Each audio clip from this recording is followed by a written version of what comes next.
Hello, I wanted to do a longer video today about Turkey and Erdogan, who I think is endlessly surprising us. He's just come out and said that he expects a clear roadmap of how he can join the EU, and this is obviously after his comments about Ukraine joining NATO. And I wonder if that's the kind of carrot that they've dangled, where they've said he can join the EU if he says that Ukraine can join NATO. I find it so strange because for me, the idea of joining the EU at the moment is like the worst decision you could make. The EU is clearly a sinking ship. I mean, we've just had an EU summit, which was almost untelevised because it was so bad, in which Orban, for example, was saying, look, there is literally like hundreds of millions of euros unaccounted for.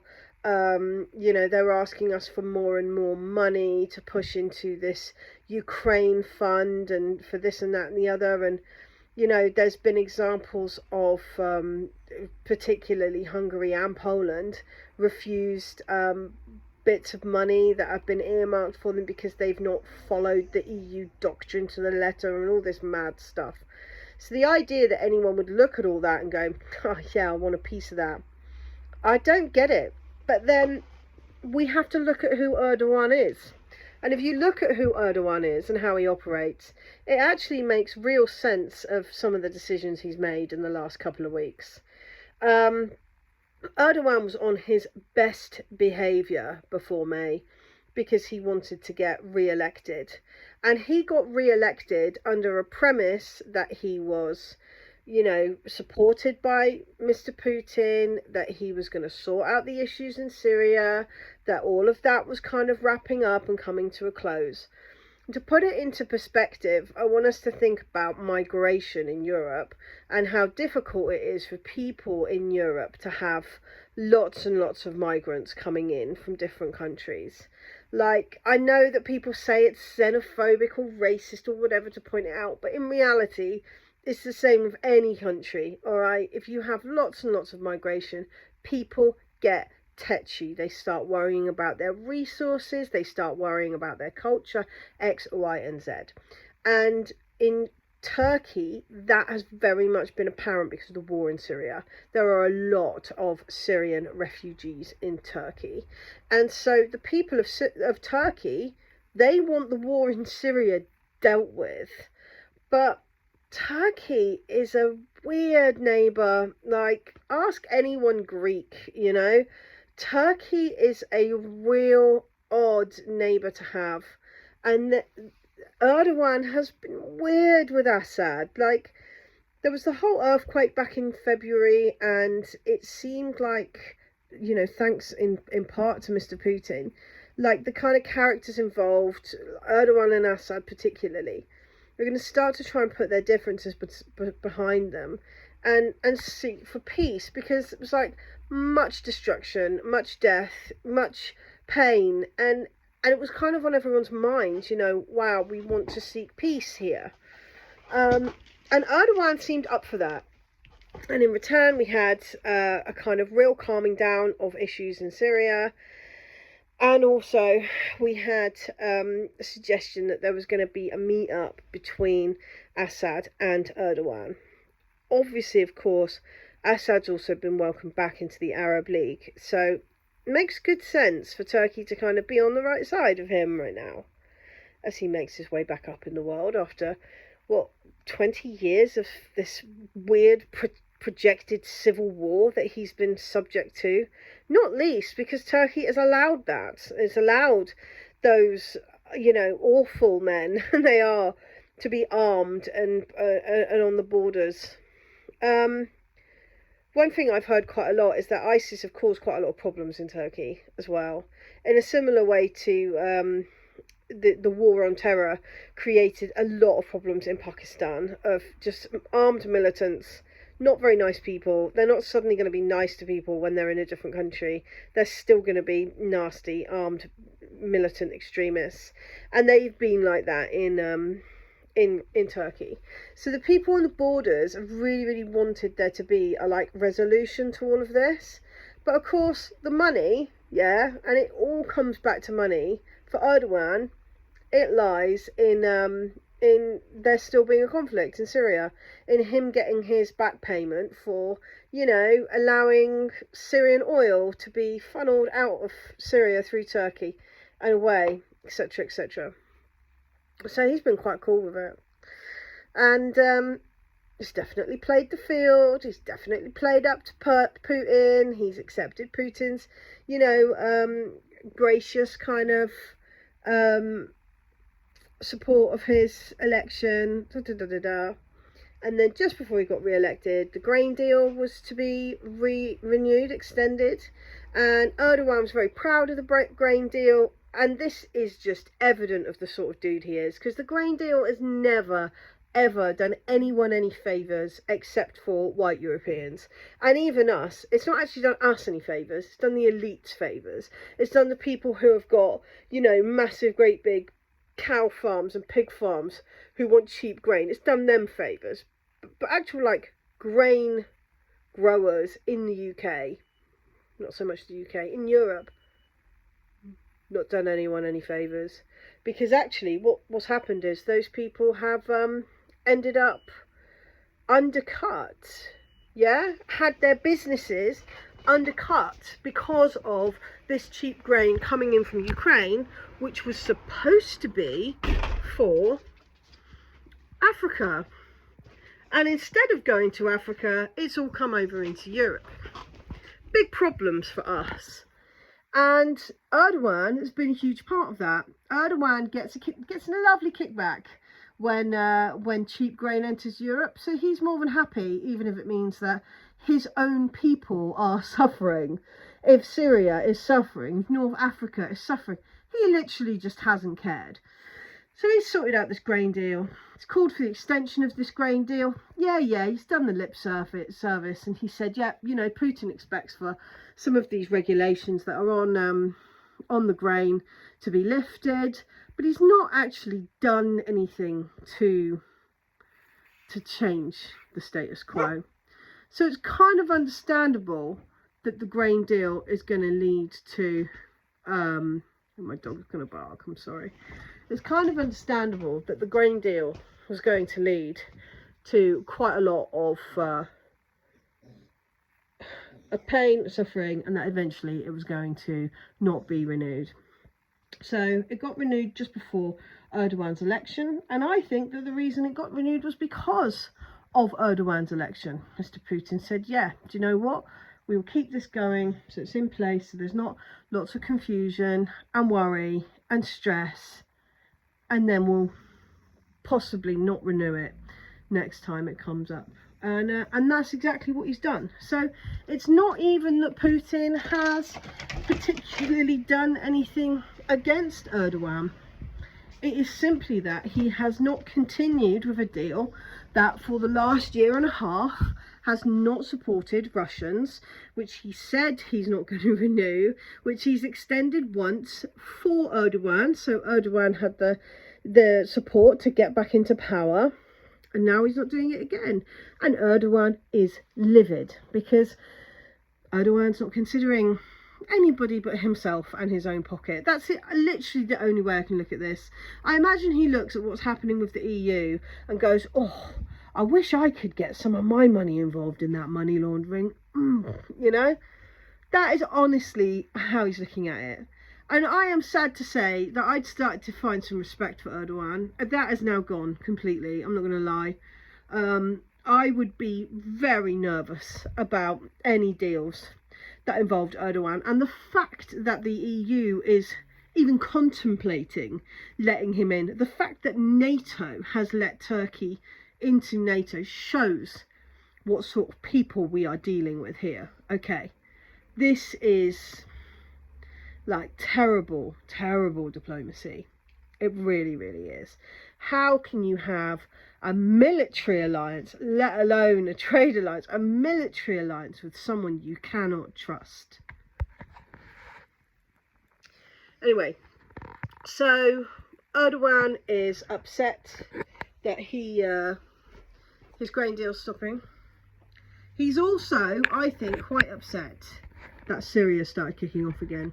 Now, the reason Syria's kicking off again is because the Americans, even though they've been asked to leave, and you can see the kind of the way it's gone, all right? There's the Battle of Aleppo. It really, really looked like Assad was going to fall. Major siege of Aleppo. Real worrying. The Russians went in. They'd supported the Syrian army to push back the insurgents. They were pushed back to like the northeast Syrian border. They've got a little bit of the country that they're still using to steal oil and resources, but they've only got a little bit of the country. Assad licked his wounds a bit and eventually said, you need to go. There's no more war here. There's no reason for you to be here. The people of Syria don't want this Western-based insurgency. The government doesn't want it. There's no civil war. It's literally just American and NATO people stealing oil and paying ISIS. That's all that's going on. So it was time for them to go. They refused. There was a couple of warning shots. Remember, a little while back there was those Air Force bases that were hit. And now that the Russian army is large enough and skilled enough to deal with what's going on in Ukraine without it actually impacting their foreign work, they're back in Syria. And there has been a huge increase in particularly the Air Force, the Russian Air Force over Syria. And they have been working hard to put pressure on America, NATO, ISIS and Turkey to get out of Syria. This is something that Erdogan doesn't want. It might be what's best for his people, but it's not best for him because he is corrupt. He wants the means to be corrupt. He wants that kickback he's getting from the oil. He does, you know. So the fact that the Russians have strengthened their bond with Assad, there's also been absolutely no hint again at this meeting between Assad and Erdogan. I would imagine that is Erdogan's doing. I imagine that he's just strung it along so he can get re-elected, and now we're starting to see the real Erdogan come through. This is what he's been like right the way through. He's never ever cared about NATO, the Americans using Turkey as a springboard to attack his neighbours. It's not something he cares about. Peace around him, not something the guy cares about. All he cares about is money. And that's what he's got. So Zelensky's gone over and he signed a load of deals. He sent him off with a load of drones. And then weirdly, he sent him off with this kind of very public statement about Ukraine joining NATO, which if I was Russian, I'd be like, what? You know. And then also these Azov commander guys that had been under house arrest in Turkey with the idea that they were going to stay there until the end of the war. Now, there's been a couple of suggestions about why they were released.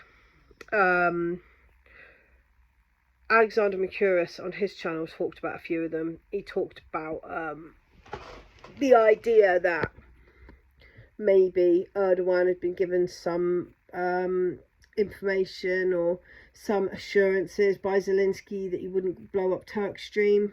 You know, maybe that was one. And he talked about Erdogan maybe getting a bit of a kickback, you know, from NATO, maybe feeling like he had to kind of join in on this Ukraine thing. I've also heard a couple of guys saying that Erdogan's trying his best to show that he's neutral. He's neutral to the situation so that he can broker peace. That seems to be giving him a lot more credit than the guy deserves, in my opinion. I don't think he's trying to broker peace. I don't think you can be neutral and be this hardline. You know, neutrality is surely like a centralist, temperate vibe. You're not neutral if you're like giving people the means to blow each other up. That's not a neutral angle from what I can see. But Alexander Mercouris, you know, he said it right, and I agree with him. The dude is annoyed. He's annoyed about what's been going on in Syria, and he's annoyed that Mr. Putin has decided not to extend the grain deal. But the grain deal was terrible for Russians. It's not only something that has impacted their grain prices massively, it's also a way for the Ukrainians to smuggle weaponry and men into Ukraine through that Black Sea corridor. It makes Crimea completely unsafe. It's untenable that this would continue when it has been so flouted and so disrespected by the West and by Ukraine. It's clear that at some point that has to end. And where's he supposed to extend it to? I can see the Russians trying to wrap this up in the next 6 months, especially as the Ukrainians have already admitted they're going to run out of ammo in 200 days, although I wouldn't be surprised if they tacked an extra O on. They do seem to enjoy that. So Erdogan, I think, has just been remarkably hot-headed. I don't actually believe that there's much diplomacy or thought that has gone into this move, especially when it comes to those commanders. He is essentially just telling the Russians to shove it.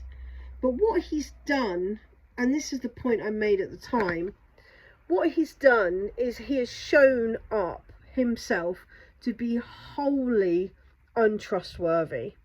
And this is one in a long line of Erdogan showing the Russians, playing this game with the Russians where he kind of undermines them in this way and shows that he's actually West aligned as well as Russian aligned. What he's doing is he's showing him up to be an untrustworthy partner, which is going to have massive consequences for Turkey's input into BRICS, Turkey's input into a new world currency. It's such a bonkers move because anyone with any sense can see how this war is going, and not even just the war, but geopolitics in general. You know, the age of the West being best is gone. The African Union are all completely behind Russia. The Chinese are behind Russia. The Middle East are behind Russia. Why would you behave so outrageous to a country that has supported you, has been supportive of you personally, and is at the centre of what is coming next? The only answer for it, I believe, can be that Erdogan is hot-headed, he's angry, and that he's made a foolish decision based on those two things. I believe that the Russians will react. I don't think they'll react with speed or with haste.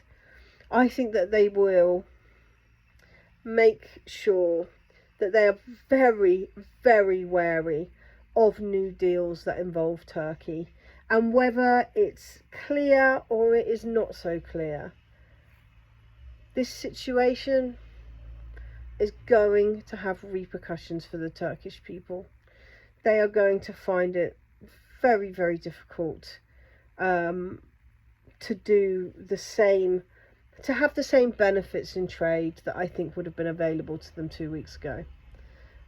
Because Erdogan he's not chosen sides. He's actually made sure that he's really angered. He's really angered both sides, you know, with this hot-headed neutrality, if you can call it that. Someone said to me, Erdogan only considers Turkey. I would say Erdogan only considers himself. I really do, and I think that he's quite childish, and I think that that's how he's behaved.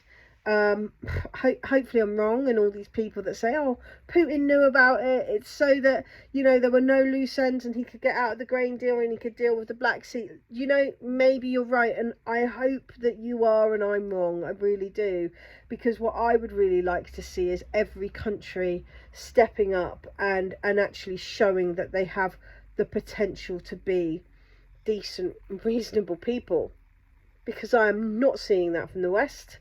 I am not seeing that from the leaders of my country, and I would love to see it from the leaders of more countries. But when it comes to Erdogan, I think we have to be very aware of what he's done to Assad, very aware of how much he's used a war in Syria, which has caused untold hardship, to actually further his own agenda and line his own pockets. And, you know, I say this, if people tell you who they are, listen. And I think Erdogan is telling us who he is. I'm sorry that that's not a happier rundown of what's going on, but I think it's the truest one. And that's really all I've got to say about it. Fingers crossed for the people of Turkey.